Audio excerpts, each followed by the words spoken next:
Good afternoon. I'd like to welcome you to our annual CCIA luncheon program on digital competition issues on the margins of the ABA spring meeting. Today's panel discussion will focus on merger control in dynamic markets, and is there a roadmap for the future will be our main question for today's panel. I'm Krisztian Katona, Vice President of Global Competition and Regulatory Policy at CCIA here in Washington, D.C., and I will serve as moderator of today's panel discussion. I'm truly delighted to introduce a wonderful lineup of speakers for today's panel discussion who are really leading antitrust thinkers and practitioners in merger control issues. First, and on my immediate left, is David Teece. David is Chairman and Principal Executive Officer at Berkeley Research Group. He's also the Thomas Tuscher Professor in Global Business and Director of the Tuscher Center on Intellectual Capital at the Haas School of Business at the University of California at Berkeley. On David's left is Taylor Owings. Taylor is a partner at Baker Botts here in Washington, D.C., and prior to that, Taylor served at the U.S. Antitrust Division, at the U.S. Department of Justice's Antitrust Division as counsel and chief of staff. Next, on Taylor's left is Doug Melamed.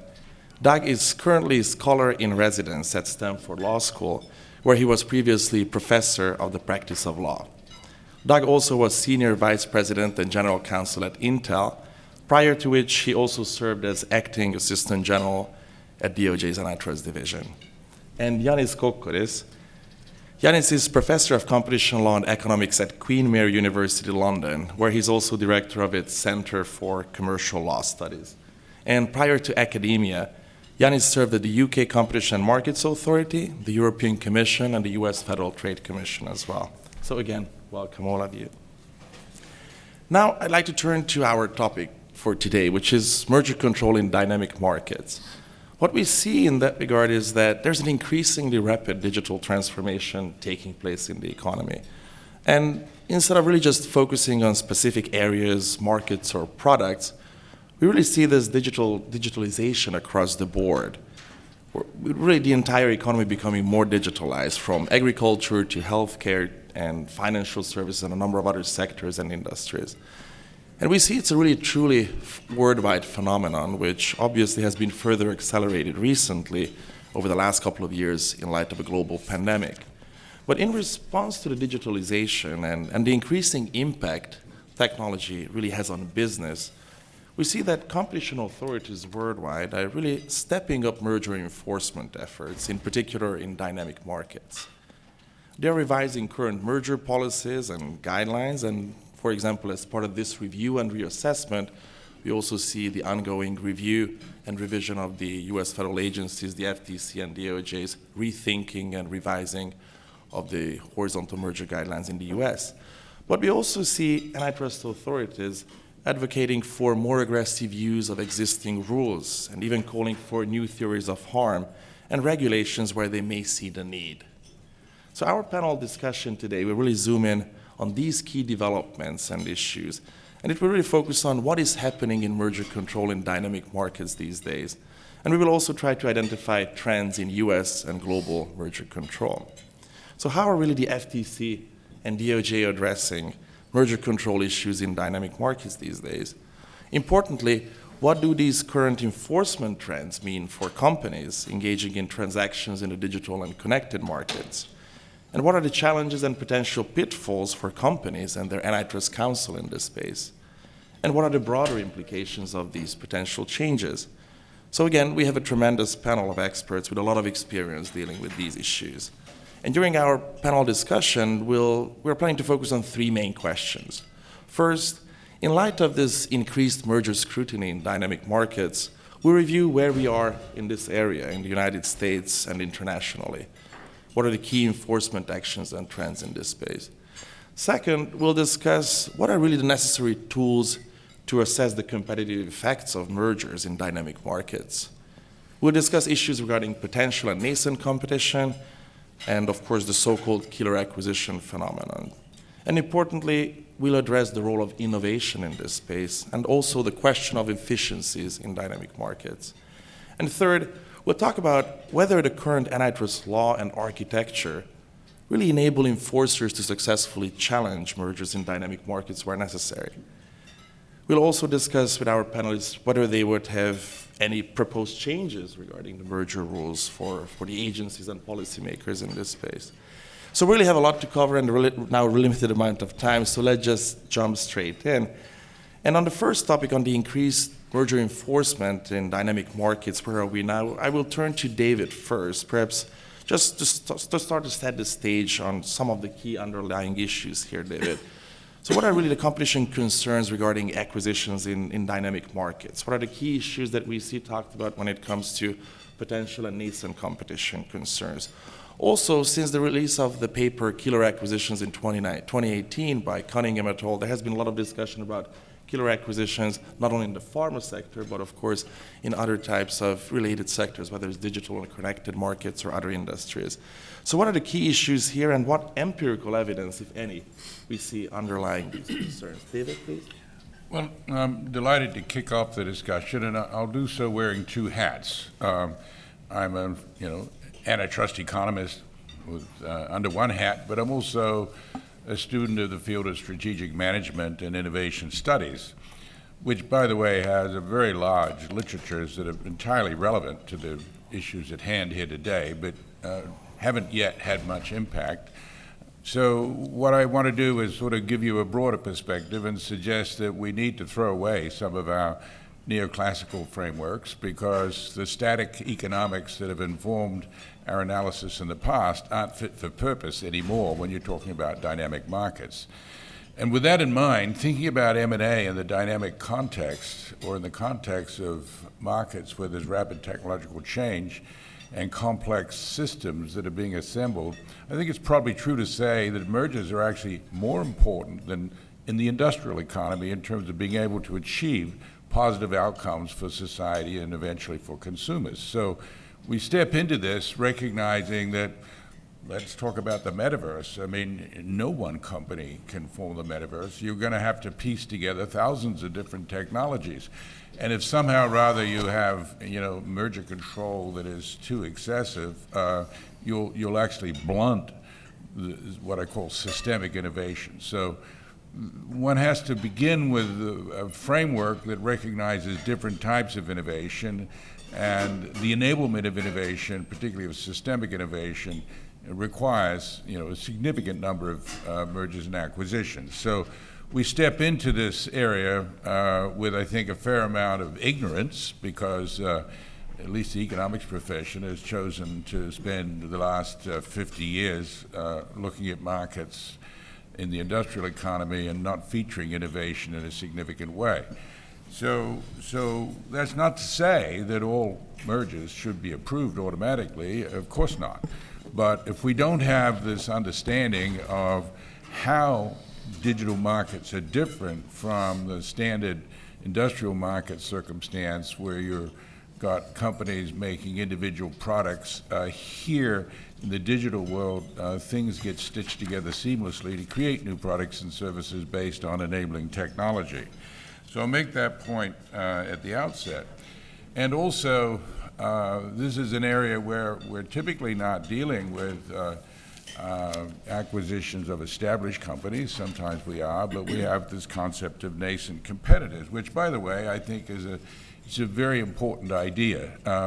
When you think about it, the whole area of potential competition, which informs M&A activity, has been stagnant for 50 years. Not one single new idea, other than maybe contestability, which I think most of us would say is old wine in new bottles. So basic ideas like limit pricing and so forth sort of still hold sway as if that's the key issue. It's not. And there's indirectly the introduction of evolutionary economics into the picture through this idea that, well, one type of acquisition that the enforcement agency should guard against is nipping in the bud a, quote, nascent competitor. I'll address later what I think a nascent competitor is and what the criteria should be. But this is an important idea that's different from the standard potential competition issues. But in order to understand nascent competitors and nascent competition, you really have to understand the world of venture capital, and you have to understand the probabilities of success of companies and what it takes to be successful. So are there concerns? Yes. And are there new tools and new concepts which we can develop? Yes. How far down the road have we got? Not very far. But I'll just leave it there to say that this is an exciting area that's going to require us all to do a lot more heavy lifting and hard thinking, and probably some enforcement actions that are going to look a little screwy at first, but we have to get onto the learning curve. Otherwise, we will be muddling along. Well, we won't be muddling along. We'll be stuck making bad policy choices. Thank you, David. That's definitely a lot of food for thought on all of that. I'm turning to you, Taylor, next. When it comes to kind of like merger practice and recent developments at the U.S. agencies, in particular to the FTC's revision of and changes and adjustments to some of the merger control procedures, what can you tell about those developments from a practitioner's perspective? How does it really change kind of like advising clients in this space? And also, we've heard a lot about the agency's litigation readiness in this space. Like, how does it differ now that perhaps, like client counseling before? Yeah, absolutely. So I think that it's a different world in terms of client counseling right now because of the willingness to, not only willingness, but eagerness to bring some novel legal theories to courts. And I think that the comments that David just made about, we're going to have to get our hands dirty before we understand really how to adapt our merger review paradigm. That's a principle that the agencies are really taking to heart, and it really affects how you advise clients looking to undertake a merger. Whereas in the before times, a novel legal theory would have sort of reduced your chances of facing a merger challenge. I think that's a factor that's sort of in the likelihood column these days. Being able to make new law is a feature, not a bug, of what we see the agencies doing these days. So I think one sort of framing mechanism that's important to get out there at the start of this conversation is, how do you know you're looking at a dynamic market merger when you advise a client, right? How do you sort of handicap your chances of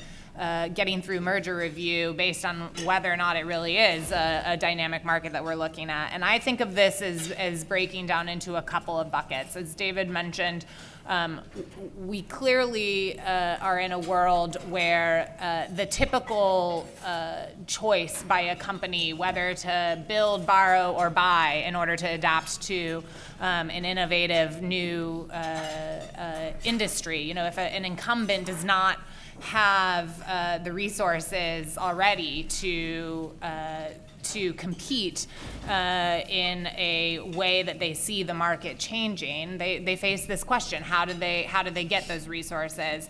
And the typical decision whether to build, borrow, or buy is sort of being met with skepticism right now, I think, by the agencies. If those all three are options, then I think the agencies are skeptical that the merger option is the one that companies sort of get a free pass to take. And the question will be whether building or borrowing was a reasonable other option. Now, we saw this case, this sort of theory play out in the Meta Within trial, where functionally the proof that the FTC was putting on was that building a capability similar to Within's was within the possibility for Meta, and that discussion had taken place about what that might look like in the future. And so bringing a challenge against a decision to pursue strategic opportunities through merger rather than through building one's own capabilities, that's a type of potential competition case that is really pushing the boundaries. And you can see this is a little paradigm of what I was saying before about if there's a chance to make new law, that is weighing, I think, in favor of bringing the merger challenges. So going back to the framework of when do you know you're looking at a dynamic market merger, part of it is when you're trying to get one of these new capabilities. Another part of it is when you're looking at a winner-take-all market. That's something where we know from various sort of public comments and priority setting remarks that Chair Khan has made, that she is particularly worried about getting involved early in markets that might have the potential to tip, or where the capability of innovating and doing some leapfrogging innovation is critical to chances of winning. So if you're in one of those markets, you also, I think, are in for a different sort of calculus around how likely it is that your merger is going to be challenged. Thanks, Taylor. Now, Ioannis, looking across the pond, we see a recent significant uptick in merger challenges in Europe, and that's by DG Comp and in the UK CME as well, especially post-Brexit. Just looking at some statistics lately, I saw that in 2022, for the first time, the UK CME actually had more Phase 1 cases that were referred for either an in-depth Phase 2 investigation or they were abandoned or cleared with remedies than those that actually had been cleared unconditionally. And then I also saw that, I think in 2022, there were 11 Phase 2 cases by the UK CMA, out of which only 2 were cleared, and then the other remaining 9 were, again, either abandoned or they were cleared due to remedies or with remedies as well. So many of these challenges were in dynamic markets, and I think it really reflects the CMA's willingness to challenge deals these days, especially, again, post-Brexit as a standalone national enforcer. Any thoughts on these trends in Europe and the UK? It's a very exciting time to be in Europe right now. Especially post-Brexit, things have actually changed a lot. It's really exciting from a merger point of view, because you have deals that the EC would be looking at and has looked at, and we go back now to deals like LSE, Refinitiv, and Google Fitbit, which is not that recent, go back 2, 3, 4 years now. But EU Commission, to be precise, Commission started to change approach even before that. I think Commission started to change approach and speed up its adaptation to the new type of markets we're seeing since the agri deals in my view, 2015-16. There was the first type of time Commission took a big leap. Say we're now going to look way too much in the future on potential harm. It was testing the waters. It had done it in the past. It has done it in Novartis and other pharma, specifically pharma deals. But I think Commission was testing the waters back then. We need to be more adaptable. We need to actually take on more theories of harm, even though they may be nuanced or new or complicated. And because the system is different to the US, Commission can decide, and then you have to go to the court, which we know you probably is going to spend a lot of money on the process, but not necessarily have an outcome that you may wish to as parties. But that's beyond why Commission is doing it. So Commission has started doing it, and now it's speeding up. And it will speed up, in my view, going forward. So we do have deals that it's picking up. We have new ones. We have Avast. We have many others which have actually been picked up. We will talk a bit later today about the Illumina saga. And it is going to come with more, I call them novel. Not many people like officials when I call them novel, because they want to tell me nothing is novel. We are not changing anything. We're not making anything new. It's all part in the precedent, somewhere hidden in the guidance. It's somewhere there. You just don't read it well. I consider them novel, to be honest, on some of these theories of harm, for example, that we're actually seeing. But I think this trend will continue. At the same time, though, I feel Commission has been quite the adult in the room of competition authorities, if I may call it so. Because even though Commission has the ability to actually expand the net, it has not done so. It takes careful steps. So going back to the point that David and Taylor, you alluded to, Commission is trying to understand first what it is dealing with before it starts actually coming in. So it is trying to learn how to walk before it starts running. Mm-hmm. And I don't think all authorities follow that. So going to UK CMA actually got powers post-Brexit. There is, in my view, an slightly unhelpful competition between competition authorities. Who is best? Who is more active? Who is more creative or intervention? I don't know how to call that one, but it's a bit interesting to see how the authorities compare and contrast with each other. So CMA has taken, for example, an even more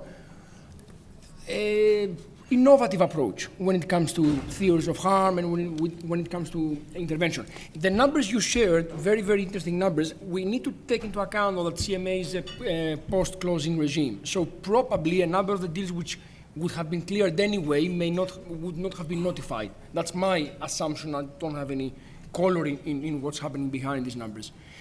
So CMA, we have MetaGiffy, we now have Activision. So there are cases which are interesting, to say the least. And we have new theories of harm arising on CMA. So I saw, interestingly, and that goes back to my point on competition, I saw CMA issuing provisional findings with the concept of ecosystem.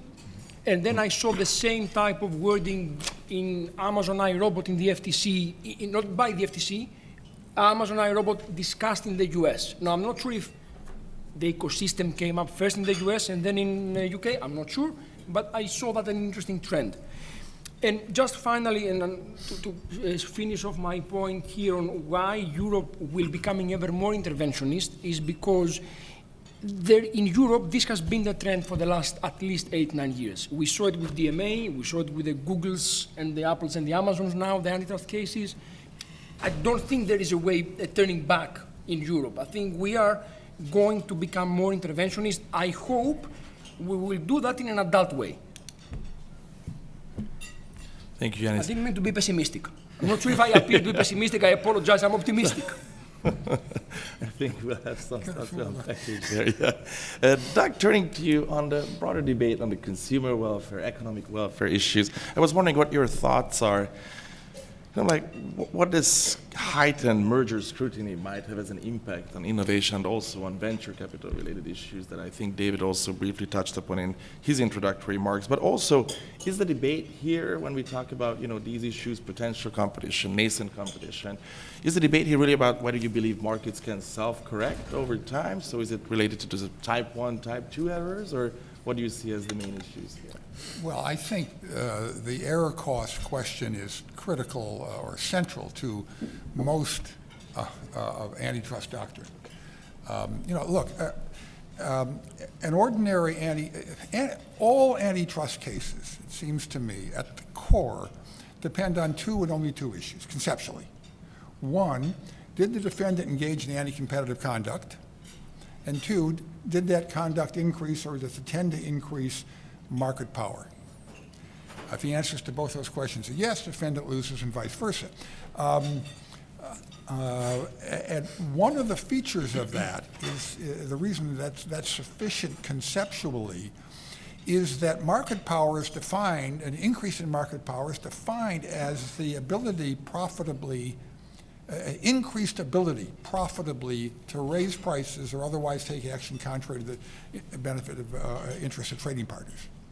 So if you find increased market power attributable to anti-competitive conduct, you can presume that there will be price effects or output effects or quality effects or who knows what, because that's what a rational person with more market power would do, end of story. You don't have to prove all that stuff. I know a lot of courts don't understand that, but I think it's clear, at least conceptually. Innovation issues and so-called dynamic market issues, although I think it's a false dichotomy because it could be, as you suggested, Taylor, innovation in any market. It's a question of the likelihood and the centrality of innovation to the business model. Raise a serious complication because you cannot predict actions contrary to the interests of trading partners from an increase in market power. Because under some circumstances, market power can enable appropriation of the fruits of an investment in R&D and the other in risky capital, looking toward innovation, and can therefore increase the likelihood of innovation. So it's a much more complicated question. And what the law has to do, it seems to me, as it moves into this new era that David and all of us are talking about, it's to think very hard about, well, how do you think about error costs in this new world? Now, to the extent, it seems to me, that the legal theory, whether it's about innovation or about a so-called killer acquisition story or whatever, has to do with a low likelihood, big importance event, whether it's the possibility that this merger will create a huge innovation that we don't know about, but we see the plausibility of it, or whether it's the possibility that this merger will nip in the bud the one potential serious threat to the incumbent monopoly, or some theory like that, then it seems to me the law has to go somewhere that it has not been comfortable going. And that is to say, we can make a decision based on a determination that the conduct sought or feared is less likely than not, but has such a significant impact that the expected value of either permitting the transaction or prohibiting the transaction outweighs the expected value of going with the more likely outcome. So if the theory was nipping in the bud the one potential competitor, even if there was no likelihood that that potential competitor would really bring Meta to its knees, maybe if you can't think of much good to say about the acquisition, you would say, well, there's minor efficiencies, but a little quicker to market with the social graph or whatever in the Instagram case. But why would we run the risk of this really huge negative? And you can tell that story from a positive side as well. To me, error cost is central to the way we think about all of these issues.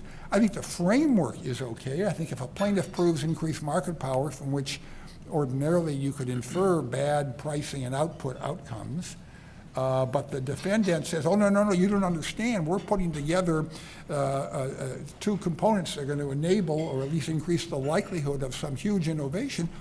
That ought to be taken as a very serious affirmative defense and may be assessed with an expected value approach.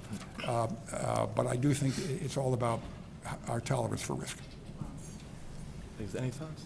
Yeah, I love the expected value approach in theory, and I think you've just seen a lot of struggle to adapt to that theory when you look at the decisions by enforcers and by courts, right? I think there's a long history of courts essentially saying, oh, there's no cognizable efficiencies, just so I don't have to deal with kind of this expected value framework, and I think you're increasingly seeing the heads of these agencies or the U.S. agencies today trying to adopt that sort of rhetorical tactic of, we're skeptical that efficiencies exist at all, so that we don't have to do the difficult calculation, essentially, of how likely those efficiencies are.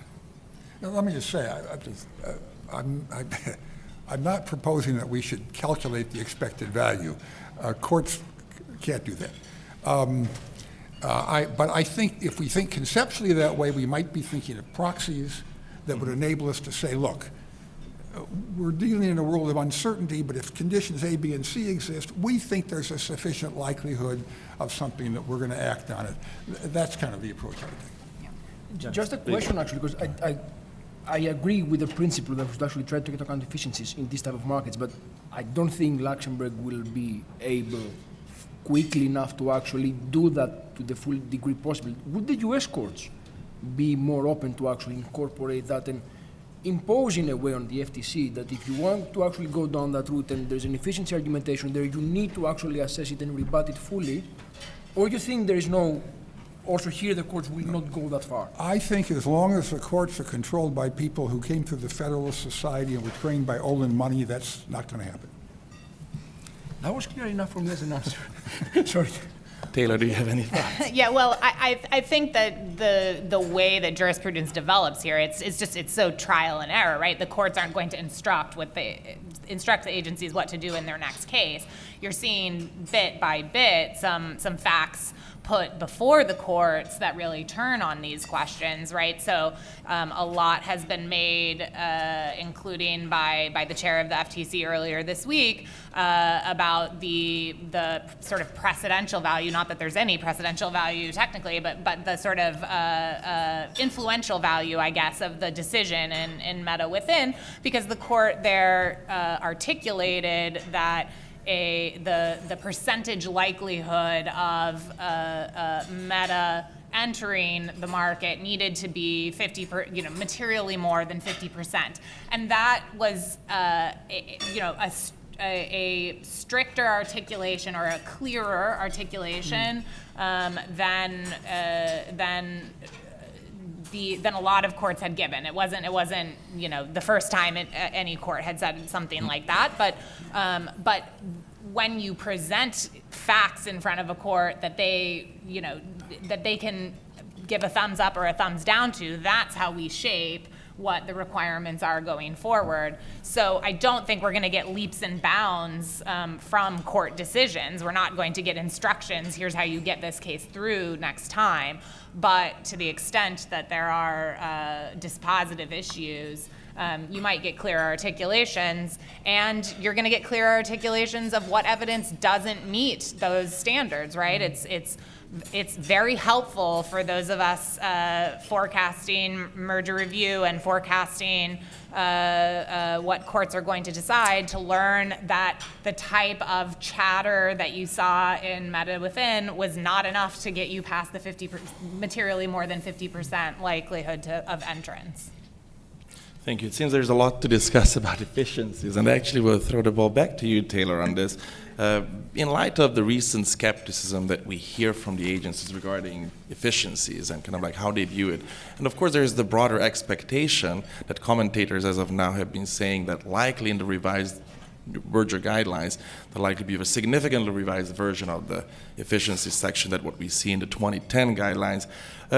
Turning back to you, Taylor, on this, what are your thoughts on some of these issues regarding the agency's recent skepticism on the efficiencies point? But also, I know you have been looking into some evidence on merger efficiencies, especially in consummated mergers. What have been your findings in that regard?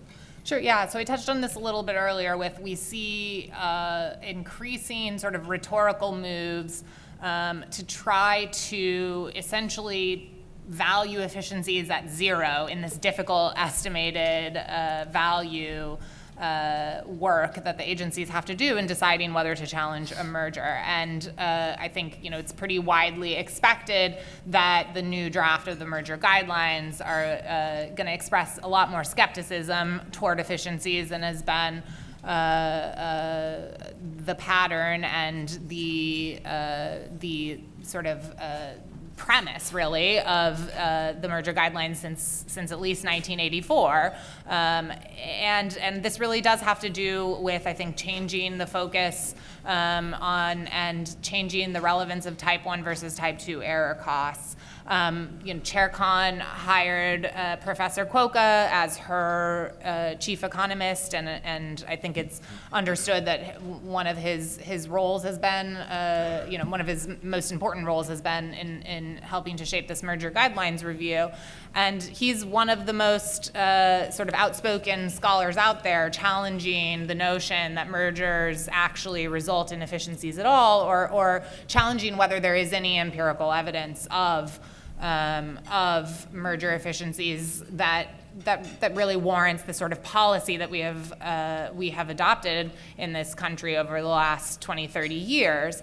It had been sort of common wisdom in that time period that, again, companies facing a decision about how to strategically adapt, how to reduce or how to gain scale or scope, that one of the valid and important ways of accomplishing those strategic goals was through merger. It wasn't the only option, but it was one of the legitimate business purposes of merger. And now we're seeing that common wisdom sort of undermined by pointing to a purported lack of evidence that efficiencies have ever really been realized. I think there are two core observations that are important in putting this debate in context. One is that the fact that this has been such accepted common wisdom has meant that there hasn't been a ton of policy momentum around doing the empirical research to prove that scope and scale actually have beneficial effects after a merger. And then second, I think it's really important to appreciate how difficult it is to do this sort of empirical work. You're always struggling with measuring the but-for world after a merger, and there's very few industries or sort of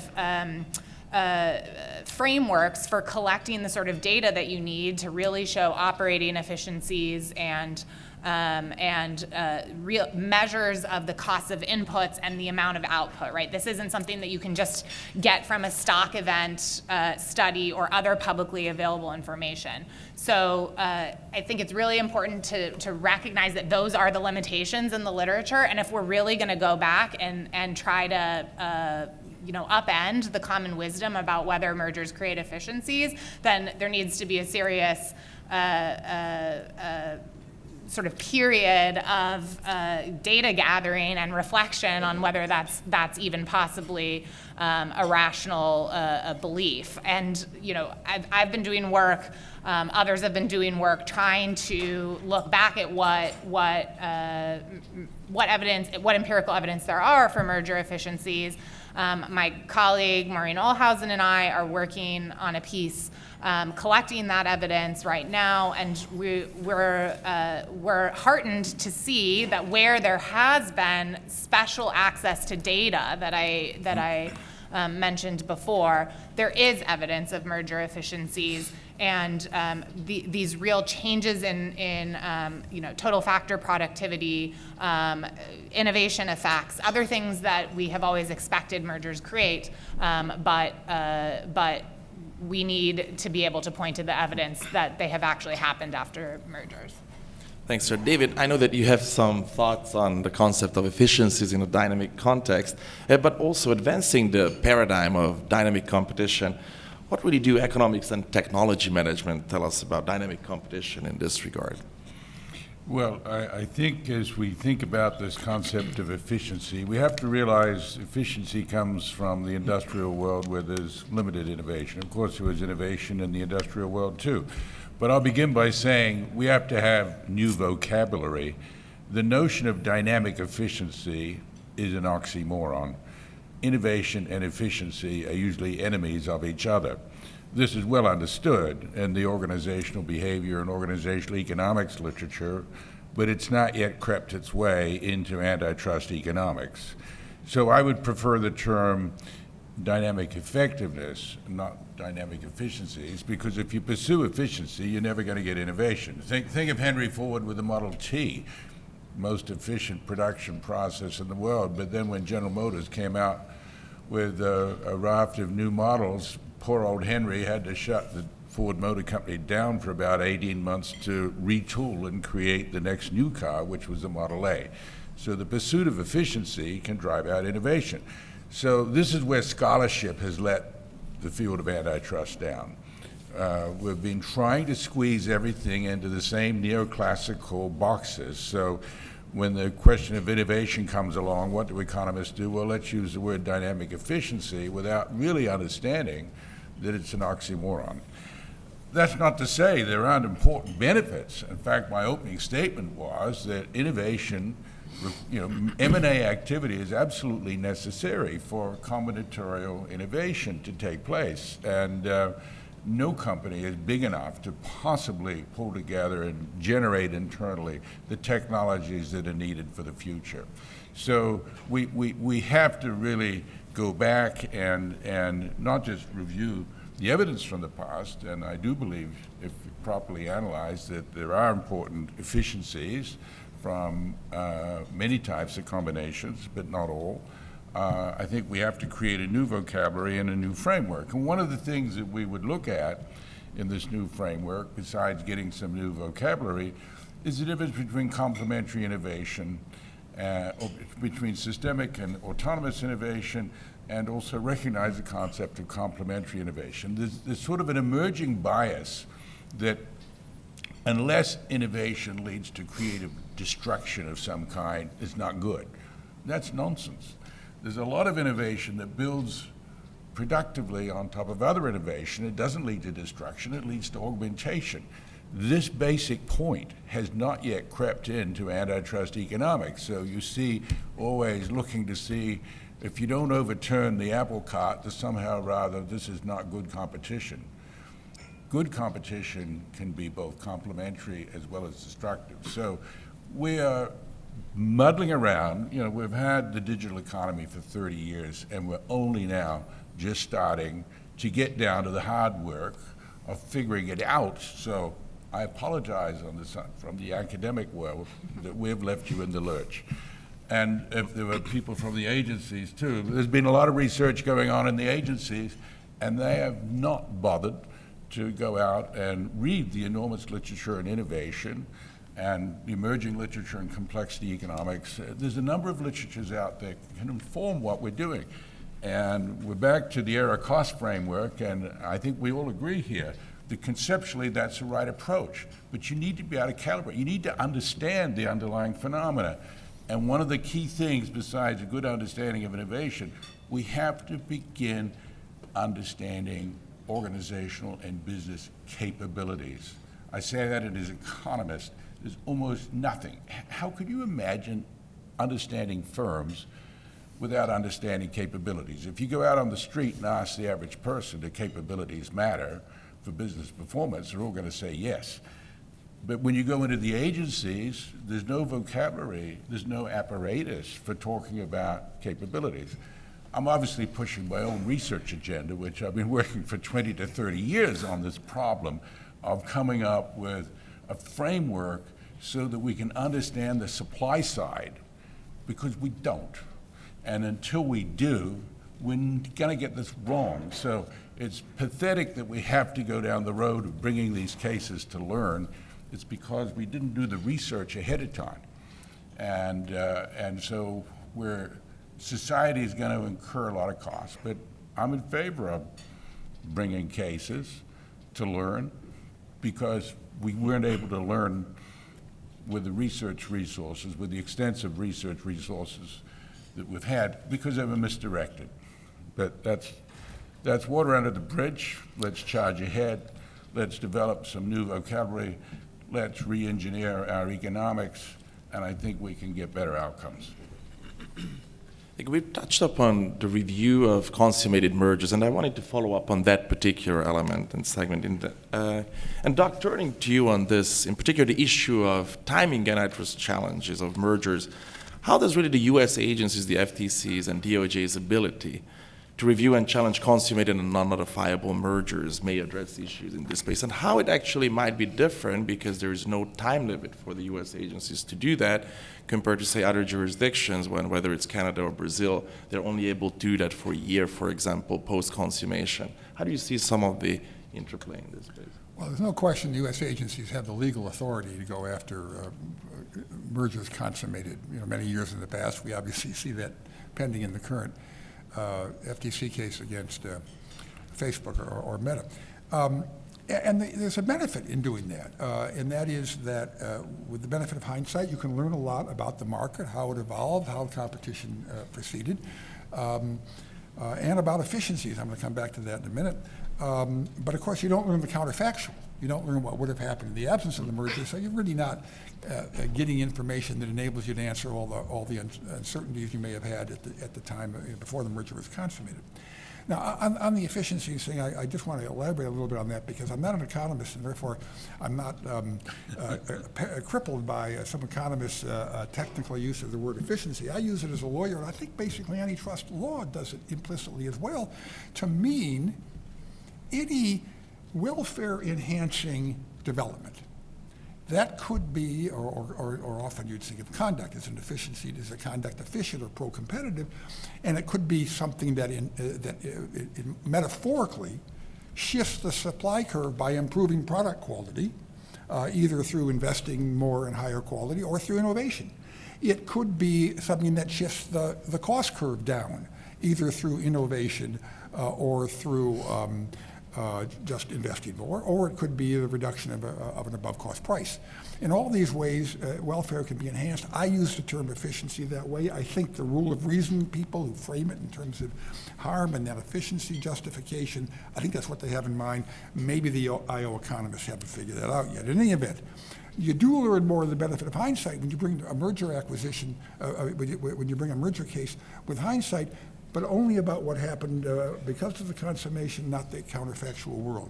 Moreover, there are real problems with the post-consummation case. One, the merging parties don't have the certainty that you would like economic actors to have so that they can, for example, invest in and exploit the merged assets and put them to their highest and best use. If they're thinking, my goodness, Lena's looking over my shoulder, maybe I should forbear, that's not a good thing for the economy. Secondly, you have remedy problems, obviously. It's very hard to get a remedy when the eggs have been scrambled. My guess is, I don't know, my guess is that Facebook decided to integrate the back ends of WhatsApp and Instagram with Facebook itself during the pendency of the investigation, because of the pendency of the investigation, in order to prevent a divestiture remedy. I could, that's just speculation. And then finally, for all these reasons, the prospect of post-merger challenges creates perverse incentives. Either the incentive to keep the lid on the acquired firm for fear that in hindsight it will look like, boy, it could have been the real threat to you. It was a big deal. We shouldn't have allowed this acquisition. Or perhaps, as I said, to scramble the eggs in an inefficient way to make a merger challenge less appealing on the remedy side. So my bottom line would be, yes, it's authority the agencies have. It's probably one that they ought to use in certain situations where there's some really good reason, new information, new developments that bring to light something they hadn't been able to comprehend at the time, but it should be used very sparingly because the prospect that post-consummation challenges will be anything other than very rare, I think will have perverse incentive effects of the type that I described. Thank you. Following up on the timing of antitrust challenges, Ioannis, I wanted to ask you, there have been a lot of developments in Europe in like the review of consummated mergers recently, and some of the recent notices include the EC's Article 22 notice, then also a week or 10 days ago or so, the European Court of Justice decision in Towercast, and I saw that just a couple of days ago, the Belgian Competition Authority already started an investigation under that, using the Towercast decision from the Court of Justice. So I was wondering what your thoughts are on some of those developments, but also thinking about some of the issues that were discussed before regarding available data, available studies, and reviews of some of these previously consummated mergers. I was wondering what your views are on merger retrospectives and studies in this space. Obviously, we have seen a number of international examples. In the US, for example, the FTC reviewed, 10 years of technology transactions between 2010 and 2019 under its Section B authority. The UK reviewed, I think, in the Lear report, 5 or 6 digital transactions and what have been the findings in that regard. But other agencies and other jurisdictions are focusing on these issues as well, with CAGE recently in Brazil reviewing 15 years of technology transactions, the Israeli Competition Authority as well, and a number of other jurisdictions too. So I was wondering, what are some of the findings? Is there a key issue or concern in this space? And what do these studies tell us? Thank you, Krisztian. So the studies that have been done in Europe, I can relate to the ones in Europe, actually have shown that the competition authorities may have missed some cases. So I think the studies were well done. Of course, as Doug mentioned, there was the benefit of the hindsight. You could actually see the consummated transaction, and then you could assess whether you've done enough or you haven't done enough. So I think the studies have driven, both for Commission and UK, studies have driven a change in the approach when it comes to some types of transactions. We may debate about the data they used or about all of the outcome, the results they put forward, but overall, they were reflecting a reality that we were having in Europe. And there were different ways to actually address that reality. For you, actually, I'll take UK because it's easier in a way. UK, in order to address that reality of, okay, we may be missing deals here, which can be anti-competitive, decided to actually change or make the thresholds a bit more lenient for it to have jurisdiction to actually go into certain type of sectors and deals. You cannot change the UMR. There's no way to change the UMR, at least, I don't think in my lifetime. Maybe in my children's lifetime you can actually change the UMR. So EC had to go through another way to actually achieve the same flexibility and came up with this Article 22 creation. Which, again, going back to the point I made earlier, if you ask, when I've asked officials, they've told me there's nothing new there, that's always been the case. So EC had to do it in order to be able to actually widen the net. And I don't know if it was in response to Illumina. I don't want to think that it was in response to Illumina. I think it was in response to a general inability it had to address such types of cases, and Illumina seemed to be okay. That's an example. They closed the deal. That's the first example to actually use it. I think they will be confirmed, the case will be confirmed by ECJ. I don't think Illumina, personal view, has a possibility to win before ECJ. But it was a response to a realistic problem they had. Having said that, comparing UK and EC on this, there was when Article 22 came out, there was a lot of concern in Europe about, okay, now EC is going to widen the net and is going to actually intervene on every single deal, more or less. And that reminded me the same criticism in 2004 when they changed the test. Was the concern there again was, oh, now with the new test, we're going to actually have EC intervening and sending into phase 2 or blocking many more transactions. EC has not done that in the past. And I don't really think EC is going to use Article 22 as a tool, or Towercast, and I will come to Towercast, or Towercast as a tool to actually go into and assess or intervene actively in many more transactions than in the past.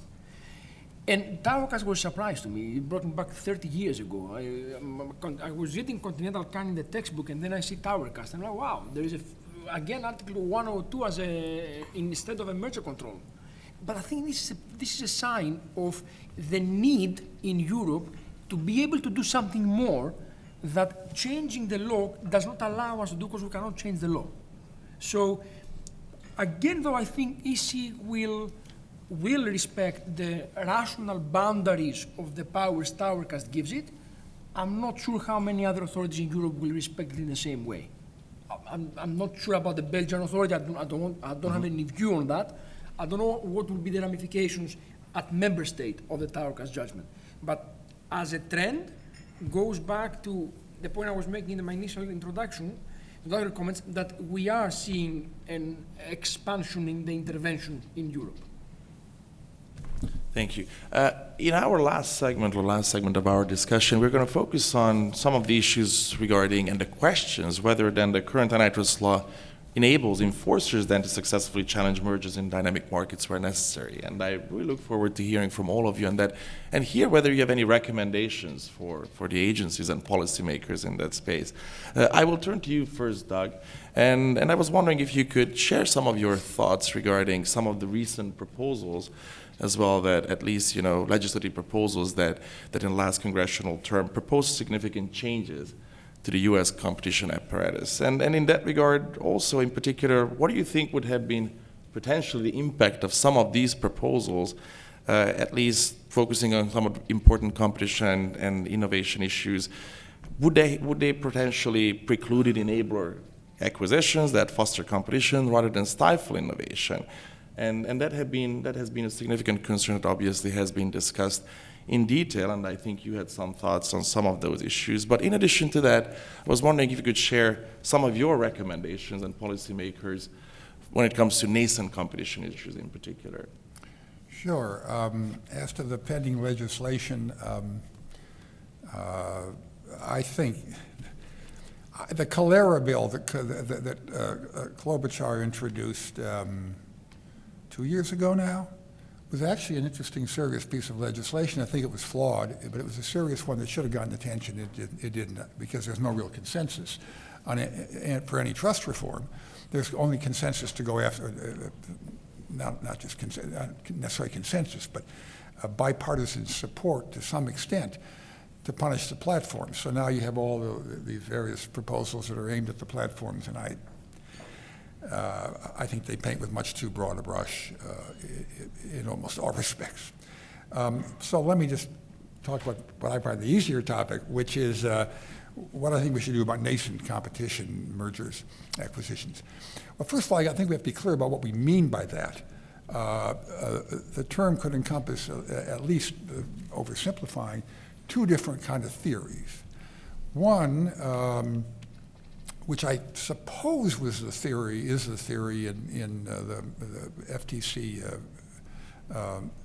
Instagram case, although I haven't paid that much attention to the case since it was filed. And the theory is basically, well, this entrenched monopoly is trying to nip in the bud a startup which maybe at the moment looks kind of iffy, but we think has the potential either to be the next big thing or in some important way to shake up the market and displace the incumbent. I think that should be framed conceptually as a monopoly maintenance case. It could be brought under Section 2 or Section 7. There are reasons I think Section 2 would be more congenial to the plaintiff because it has less law about more likely than not, for example, Microsoft being very helpful in that respect. But regardless of what legal claim you bring, there you're asking the question, seems to me, do you have an entrenched monopoly? High entry barriers, high market share, no apparent prospect in sight of it being overturned. I'm not sure we do, but let's grant that you did. Then you would look and you would say, well, look, these platforms are buying a gazillion companies. Presumably they're not idiots. Otherwise they'd be subject to some kind of extortion racket if they bought everybody who had a plausible startup. So they're making some selective decisions, right, about why they're buying these companies. And presumably not all of them have a unique capacity to be a competitive threat. But you might want to ask the question, does this one have that capacity? And then you might ask the question, do we see a plausible story here of some real efficiency benefits? And I use efficiency in my broad term to encompass innovation as well. And you'd want to have the business strategists like, you have David in there, not just CIO economists, explaining why this really does have enormous potential to bring together complementary innovation-related assets and so forth. And then you ought to be willing to make an expected value type judgment. You ought to be willing to say, the only efficiencies here that I think are likely or plausible or whatever are, modest increases in cost or whatever, marketing is quicker to market with the social graph, whatever. And I think there's a real possibility, however small that might be, but it's still real, meaningful, that this could really shake things up. So this is a bad merger. I think that's kind of the way you want to frame the inquiry.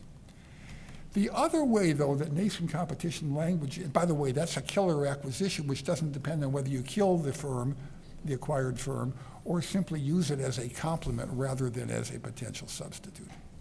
The other theory is, I think, more akin to the traditional potential competition theory. And I think that was the meta within case.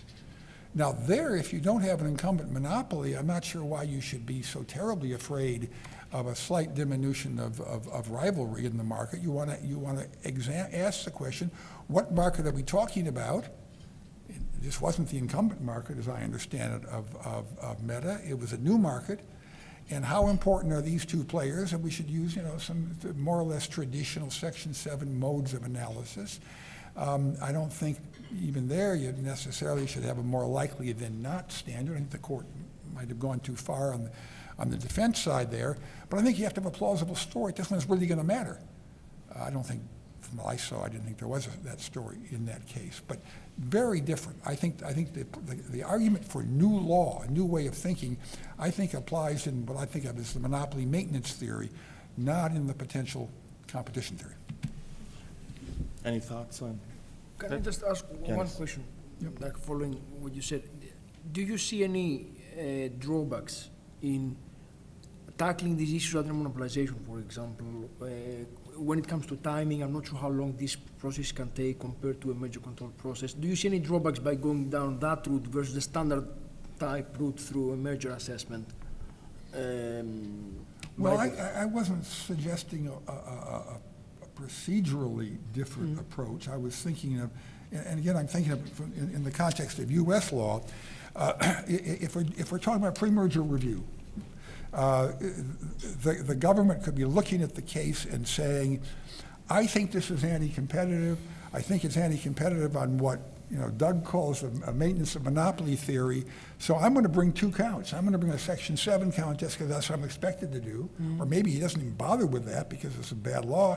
And I'm going to bring a Section 2 count, relying heavily on Microsoft, and claim that this is an anti-competitive effort to maintain a monopoly.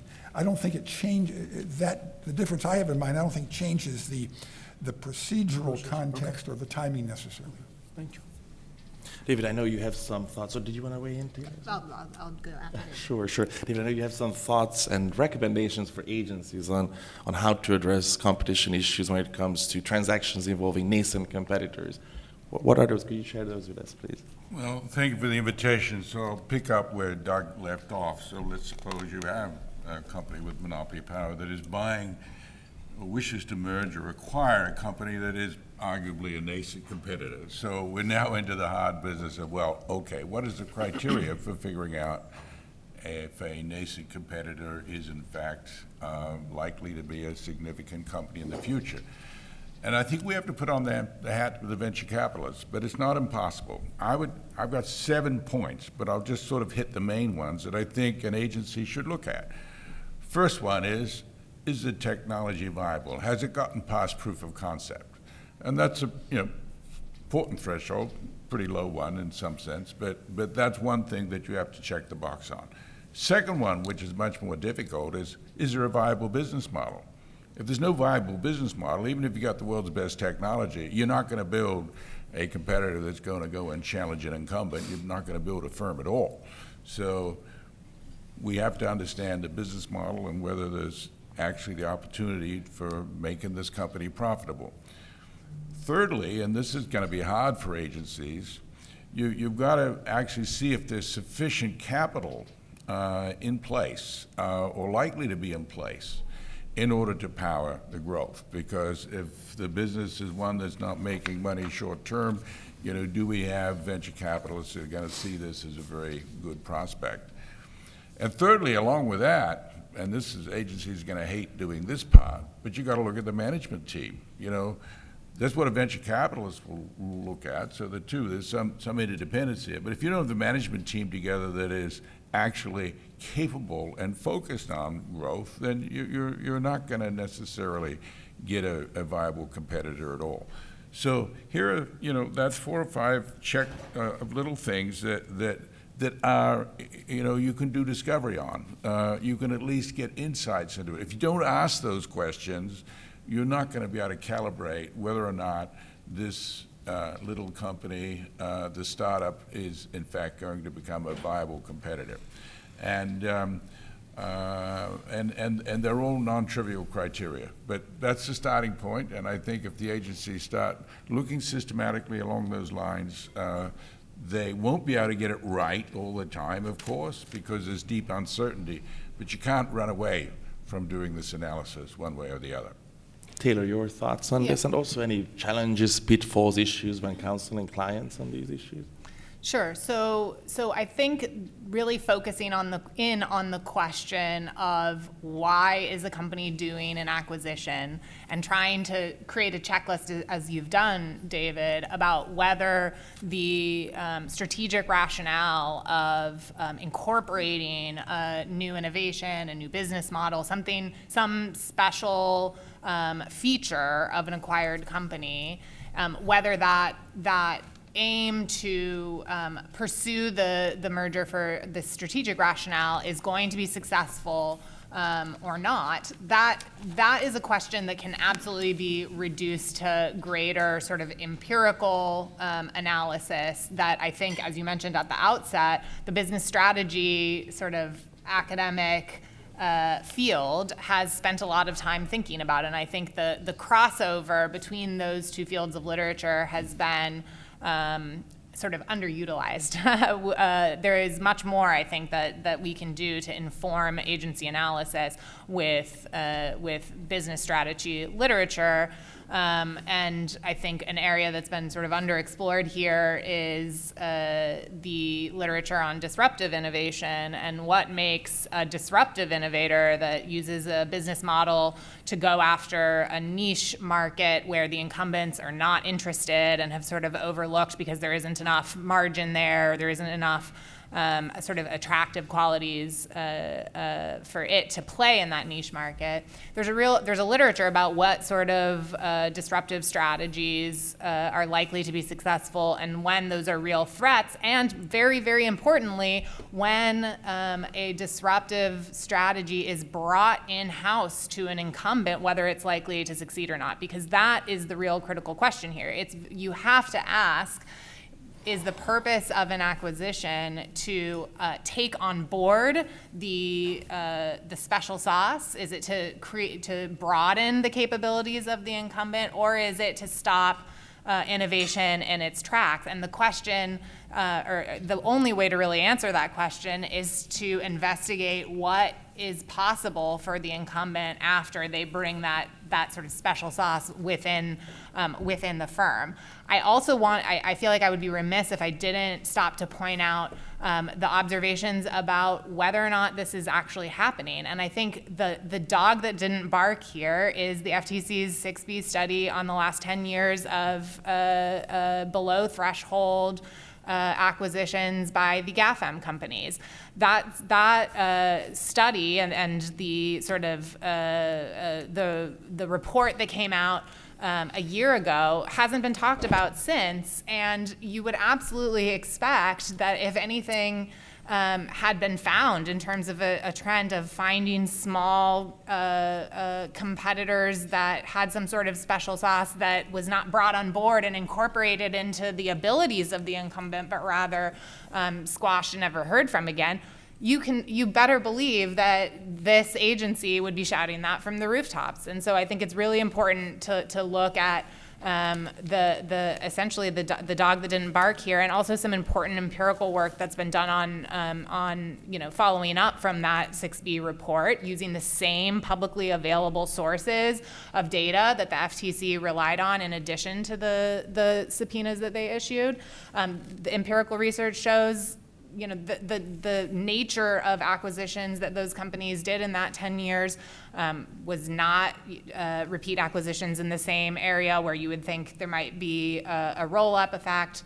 It was to bring on new capabilities. It wasn't, acquiring in areas where they already had capabilities. These are really important sort of observations that have really gone, I think, undernoticed.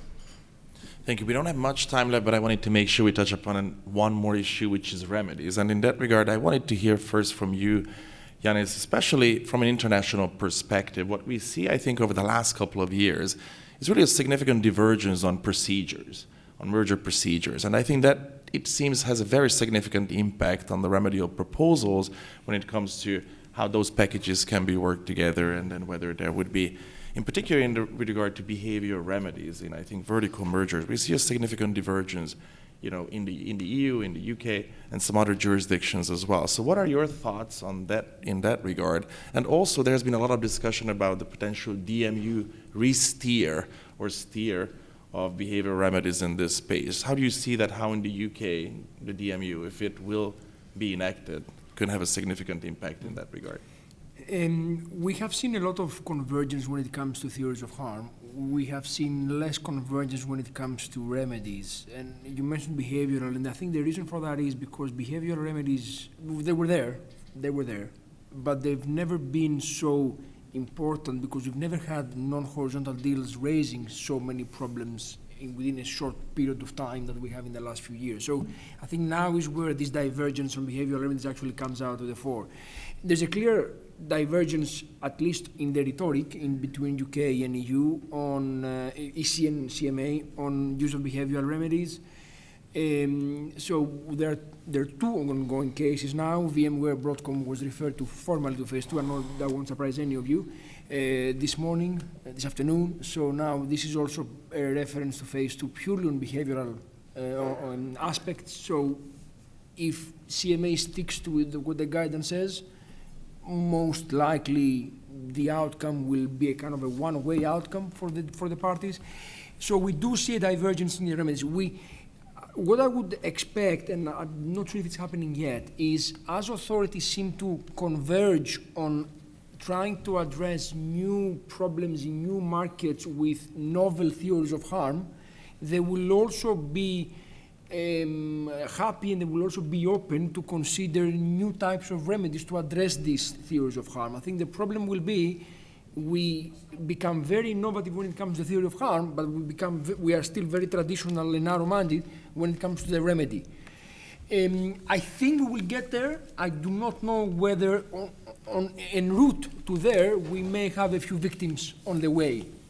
So I'm pessimistic for the interim. I'm more optimistic for the down the line. Thank you. Any other thoughts on remedies? Taylor, others? No? We don't have much time left, but perhaps have time for one or max two questions. I don't know if Ganesh, please. And could you please also introduce yourself? Yes. Hi, this is Ganesh from Istanbul, Turkey. The question is to Doug and to Ioannis. Would you say that the roadmap for the future has to be a function of recalibrating the standards of proof and the burden of proof in this sphere? Because it sure feels like when you review the cases back to back, it feels like antitrust agencies, especially the EU and the CMA is doing that as well, they're placing the burden of proof a little too quickly and on doubt to the defense counsel, and then when doing that, they're relying on general economic theory literature, but obviously when they expect proof, they're expecting it in terms of it being passed on to the consumer, the efficiencies, and being merger specific and verifiable. So there seems to be an imbalance and an asymmetry, maybe. Would you agree? I know that I'm asking an EU law type of rhetoric question, but I thought Doug would be also interested in it because ultimately it's a standards of proof and burden of proof issue. Yeah. I think if I had to answer the question yes or no, I'd say yes. I think a lot of antitrust is all about the burden of proof, and that's related, of course, to the error cost and type 2, type 1 errors. It comes in burden of proof, and who has presumptions and all that. It comes in the meticulous insistence of some judges on the kind of evidence. One case, and there are many, but one that comes to mind is the Justice Department's case against American Airlines for its aggressive pricing with respect to a low-cost airline. The Justice Department tried to prove that the prices were below cost. They couldn't observe the cost because that's not the way American kept its books. But they had one of the world's most distinguished econometricians do 4 different econometric tests, all of which said, it sure looks below cost to me, and you had a lot of extrinsic evidence as well supporting that proposition. And the judge basically said, you haven't shown me marginal cost, and therefore plaintiff loses. That's just nonsense. We send people to jail for murder on circumstantial evidence, so we can't, plaintiff can't win an antitrust case on circumstantial, anyhow. So, but it's also legal doctrine. You look at Trinco, and obviously Brook Group and other cases where the courts are saying, these are difficult issues, we need to have some guides, and here are the guides. And in both of those cases, the court said, we recognize that we are going to permit anti-competitive conduct to continue, but we think that's better than running the risk of false positives by allowing judges to make case-by-case decisions. That's not a crazy thing to say in the abstract, but I think we need a lot of recalibrating, and I think it all comes back to the point you made about how difficult is the proof burden going to be. Ioannis, anything? And just 2 sentences. Overall, I would say the EC, UK are not changing the burden and the standard. I think what they're doing is they're actually focusing on more evidence for certain types of arguments they want to prove. So they've moved on to a lot more internal evidence, but when there are arguments that clearly the companies will be in a better position to actually make and prove, they will be very, very insistent on actually getting as much evidence as possible from them. But I wouldn't say that they're actually shifting the burden. I would say they are shifting the depth of the evidence they need and the type of the evidence they need. Thank you, Perp. Just one last question. I saw a couple of other hands, please. Well, thank you very much for the chance for you. You mentioned the FTC review on the merger guidelines. What are your expectations, or what can we expect from those guidelines? And do you think, well, other question, do you think you will be adopted by courts? That's... Yeah, that's a big question, but I will try to just list a couple of things that I expect and the reception in courts that I expect. So one thing you're going to see, you're almost certainly going to see a return to the premium put on structural evidence, and we've seen several cases, several complaints come out where the focus is on evidence of head-to-head competition. I expect both of those things to feature prominently in the redraft. And then you're going to see, I mentioned this at the top, but you're going to see a recalibration of the language used to describe efficiencies and whether mergers can be presumed in the absence of anti-competitive harm, whether they can be presumed to create benefits that will improve the welfare of consumers. I think you're going to see them take out that language that had been in every iteration since 1984, and I think you're going to essentially see a much higher burden put on parties coming in to try to justify why their merger is strategically beneficial for their ability to produce better products and services or shift the cost curve as Doug outlined. How is it going to be received in courts? I think there's a lot of people who are anxious that the merger guidelines redraft is going to set merger enforcement back in the courts, because there's a lot in the 2010 guidelines that courts have endorsed and have become citable precedent, and I think people are worried that the guidelines are going to become more of a position statement, and that courts will be able to rely on them less, and that will undo some of the good. I do worry about that, but I also caution people to remember that what the guidelines are is a statement of enforcement priorities. I wish the guidelines had come out at the beginning of this administration, because then at least we would know what world we were flying in. And yes, they might be less convincing to a court, but I think that's okay. It's at least nice to have some forecasting of how mergers are being reviewed inside the four walls of the agencies. Thank you. In our last 2 minutes, I actually just wanted to give each of you about 30 seconds for kind of like a final thought, message, or anything in that regard for the agencies and policymakers in this area. Starting maybe with Ioannis and then coming back in this way. I think in Europe at least, we're going to be seeing the same trend continuing. And going back to the point I made in the beginning, and the competition between authorities of who will be the best and the fastest thought-provoking authority is not always helping. Thank you. Doug? This conversation has assumed that antitrust law is about the sort of economic welfare, which is my crude shorthand for the consumer welfare standard.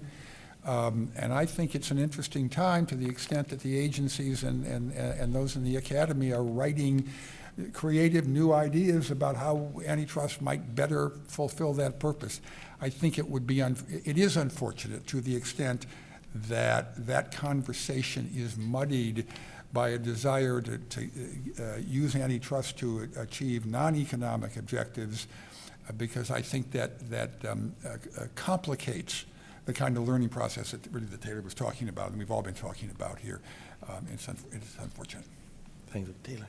For mine, I'll just say a watch this space sort of headline, which is watch JetBlue Spirit. That's not, a digital merger, and in some sense it